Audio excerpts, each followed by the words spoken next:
You built the box. Behind every door in there is a version of your life that you could have lived. You're different, Jason. He stole me from my world, and he brought me to his world. What if the person that abducted me is me? Jason Dessen, a physics professor, starts his morning normally. The alarm goes off, he gets his beloved wife Daniela some coffee, and checks his high school son Charlie's homework. She is appreciative of the attention, but in a hurry. She is steadfastly opposed to Charlie being able to drive, though.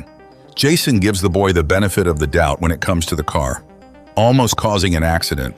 After calming his son down, the father advises him to tell a girl he likes. In the meantime, Jason gets a call from Ryan, a friend who is excited to tell him some good news. Ryan extends an invitation to Jason to join in the celebration of his highly esteemed scientific award that evening. Afterwards, Jason goes to the university to attempt to convey to his students the main idea of Schrödinger's thought experiment. There's a cat on the board that he has drawn, trapped inside a box. There is also a radioactive atom, a Geiger counter, and a vial of poison inside the box. The Geiger counter will detect radiation, the vial will burst, and the cat will die if the atom decays. If it doesn't, the cat lives. All of this demonstrates the Copenhagen interpretation of quantum mechanics, which holds that the atom is in a superposition, an uncertain state, until the box is open. A phone call breaks up the lecture, and Jason watches the students rush out without realizing that the cat is both alive and dead. Later, Jason goes into a dark room, takes a dark matter injection, and writes down everything that happened that day in his notebook. The action moves to Jason and Daniela cooking dinner in the family kitchen. Charlie makes fun of his parents for sharing too many kisses. Then messages start to come in from Ryan, who has been waiting for a while at the bar. Daniela is adamant that her spouse go see his closest friend. Jason gives in and walks over to the bar. When Ryan finally shows up, the bartender notices that it's the last bottle of Daniela's favorite drink, which Ryan orders with delight. After introducing Jason to his coworkers, Ryan surprisingly offers him a job in his brand new consciousness research lab. The only problem is that Jason isn't sure if his family will want to relocate from Chicago to San Francisco, where the Center for Neuropsychology will be located. He heads home after promising to give it some thought. But as he gets there, an armed man wearing a mask stops him in the dark. Jason is prepared to give up everything of value he owns, but it appears the thief has other ideas. Calling him by name, he puts Jason in the car and gives him instructions to follow. Along the way, the thief asks questions about Ryan and unlocks his phone, since he knows the password. The thief gives Jason the order to undress when they soon reach an abandoned building. Even after complying, he chooses to go after the attacker. But he takes a hard hit to the head, and he feels an injection in his neck right away. The bandit instructs him to change into new clothing and threatens to give Jason a second chance. He's doing this for the both of them, so he should keep this in mind, because he will now have everything he has ever wanted. Jason finds out it's best not to know who the robber is when he asks. Jason loses consciousness. Somehow, he wakes up in a hospital ward.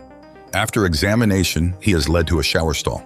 After some time, Jason awakens in a strange bedroom. When he tries to walk out, the doors stay locked. Abruptly, a stranger walks in, acts like she's been there before, and introduces herself as Amanda. She tells him that he is no longer in quarantine and that his body is clean. Jason is confused about what is going on, but nobody seems to be able to help. Jason spots Leighton for the second time. They were co-workers a long time ago.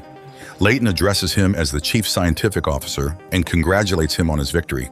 Then the blinds open and many of his co-workers cheer Jason back, welcoming the lone returnee. They've all been waiting to hear about his journey for the past 14 months and 10 days since he vanished. Jason starts talking about the meeting at the bar and the weird robber, but he becomes frustrated because he doesn't know anyone there and doesn't grasp what's going on. Leighton declares that he needs to spend the night here, but Jason shoves him aside and takes off running. After making it to the exit, a security guard recognizes him by name and assists in opening the door. Jason leaves the area. Chased as he is, he finds a cab, gives his address, and drives home. Upon entering, though, he discovers that his house has completely changed. In a parallel reality, when the new Jason gets home from the bar, he sees Daniela, his upset wife. He gives her a hug, tells her about Ryan's proposal, and reiterates his decision to wed her rather than in a sterile, cold lab. Unaware that her husband is not her Jason, the wife thaws and gives him a kiss.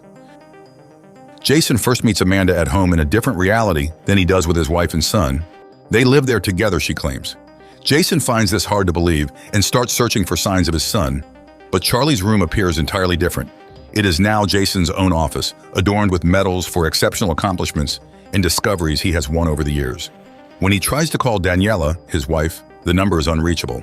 Jason explores the house in an attempt to figure out what is actually going on. Amanda calls in the interim, requesting to take care of the situation on her own. However, Jason runs away as soon as he spots a car carrying security approaching the home. In a different reality, Daniela shows her spouse the bedroom and discovers a cut on his arm. He gives her a kiss and reassures her that she won't accept the truth.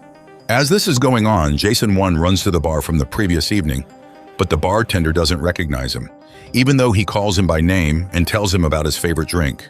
Jason persists, but the bartender tells him to check his head and ejects him. Jason then visits the hospital, where he receives sedatives and has a brain tomography. He searches for his wedding ring and thinks about Daniela all the time. Jason 2 wakes up beside Daniela at the same moment, gives his wife a kiss, and looks around the kitchen for coffee. Jason the first awakens at the same time and finds himself facing a doctor who informs him of the findings of his tests. The fact remains that, despite the presence of an unidentified psychoactive substance in his blood, all other signs point to his total well-being. They looked for his family at his request, but no one with that name lives in Chicago. The physicians reviewed his file as well. The woman tells Jason that he has been missing for more than a year and that they would like to know where he was. She also lists his scientific accomplishments, which he does not recall. When Jason 1 personally verifies his data, Daniela is still there, but using her maiden name. She is going to have her exhibition opening today, and she is still painting in this world. Amanda, Leighton, and a security guard now talk about the circumstances. The woman advises contacting law enforcement. Leighton, on the other hand, is against the plan, and the security guard recommends visiting the hospital. Jason sees the recognizable security guard as he enters the hospital's hallway after robbing a white coat. He escapes the hospital without getting into any trouble. After arriving at the university, Jason 2 apologizes for being late and carries on with the lecture. Jason 1 shows up at the convention center. The man enters freely after hearing his name and looks over a contemporary installation. Later, he locates Daniela and recognizes his own portrait among the on-display paintings. He gives her a hug and tries to find out who Charlie is, but she doesn't know. She also says that Jason is the reason behind her success and accepts the many congratulations she receives. Arriving, Ryan is shocked to see Jason because there have been a lot of different rumors circulating about his disappearance. Because Jason did so much for him, and Velocity here, the man is upset with him. When Jason hears the name of the company he recently fled, he starts to inquire. Daniela then launches into a speech that includes inquiries concerning unmet expectations. Everyone was speculating about what he might have been and suggesting that he keep in mind the other doors that he might have opened. Meanwhile, in a parallel universe, Jason 2 surprises his wife by listening to Daniela's stories about her work schedule and offering advice to his son. Jason 1, Ryan, and Daniela from the New World talk about plans at the same time. Unexpectedly, Jason makes a wild guess concerning a scientist who is married to the woman of his dreams and who once went to a bar where he ran into an old friend who had just won a big prize. However, something attacked him on the way back, and when he awoke, everything had changed. An examination of his brain found no anomalies. The only thing in his body was an unidentified substance. It was too complex for a practical joke. And no, he hadn't gone insane. Daniela tells Jason that he once told her that, in theory, people exist in millions of parallel realities, and that, in part, his decision to split from her was his biggest mistake in this world. Jason asks him to explain how he encouraged Daniela's creativity. Subsequently, he discussed a top-secret project and forewarned them that they would not meet again. Ryan gets upset, and Daniela starts crying as Jason begins to talk about their son's life. He talks about his friend's accomplishments in his own world before walking away.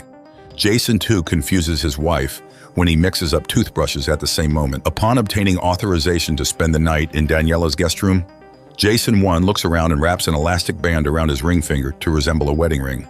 Meanwhile, Jason 2 calls Ryan and turns down his offer to work in San Francisco, confusing his wife with unusual tenderness while he studies the pictures hanging on the walls of the home. Jason 1 calls Amanda at this point to inform her that he is heading to a mental health facility. The woman goes there, but it turns out that Jason set her up to get out of the house in the first place. He's currently checking his house with Daniela. The man gestures to a picture where they appear to be a family in his imaginary world. He speaks of a son who possesses the same talent as his mother and Daniela acknowledges that she got rid of the child when he left. Daniela is adamant that in her world, that is precisely what happened. But Jason doesn't think so because everything was different. People find it incomprehensible that their recollections diverge so much, but the woman begins to accept his tales. Subsequently, he discovers that he has made a significant advancement in quantum physics when he comes across records of his twin from this world. In a more expansive iteration of the container, invented by Jason number 2, an individual was placed into superposition and endowed with the capacity to transition between various realities. Jason number 2, his double, apparently moved to his world and sent Jason number 1 to his dimension. Thus, up until the point at which the topic of marrying Daniela arose, Jason was one person living in reality. Jason the second left Daniela, the first choosing his family. The second Jason dedicated himself to science and created the container after their universes split apart. Why had they changed worlds? Subsequently, Daniela acknowledges her gratitude for his appearance, and he clarifies the rubber band on his hand as an attempt to keep his marriage intact and get back to his wife.